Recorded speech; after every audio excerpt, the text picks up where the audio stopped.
Neurons, हमारी जो neuron cells होती हैं वो डिवाइड क्यों नहीं हो सकती? न्यूरॉन्स भी तो सोमैटिक सेल्स होती हैं, बट फ्रेंड्स की वो डिवाइड क्यों नहीं कर सकती? क्योंकि उनके पास जो सेंट्रियोल्स होते हैं उनकी कमी होती है।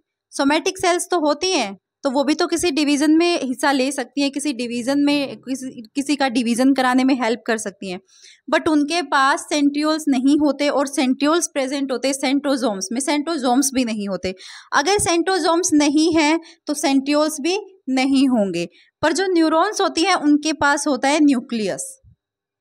अब जो सेंट्रियोजोम्स होते हैं वो बहुत ही इंपॉर्टेंट होते हैं सेल डिवीजन के लिए। सबसे इम्पोर्टेंट जो रोल होता है वो सेंट्रियोजोम्स का होता है। किस तरीके से जो सेंट्रियोजोम्स होते हैं उसके अंदर प्रेजेंट होते हैं सेंट्रियोल्स।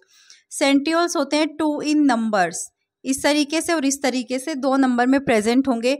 अब इनका काम क्या होता है? इनका काम होता है माइक्रोट्यूब्यूल्स की फॉर्मेशन करना और स्पिंडल फाइबर की फॉर्मेशन करना। और स्पिंडल फाइबर का क्या काम होता है कि जो क्रोमेटिड्स होते हैं वो इक्वली सेपरेट हो जाए मदर सेल से डॉटर सेल में। इन स्पिंडल फाइबर्स का काम होता है कि जब भी सेल डिवीजन हो तो जो क्रोमेटिड्स हैं वो सेपरेट हो जाए, इक्वली सेपरेट हो जाए मदर सेल से डॉटर सेल्स में। और अगर यही सेंट्रियोल्स ही नहीं प्रेजेंट हैं तो डिवीज़न होगा कहाँ से?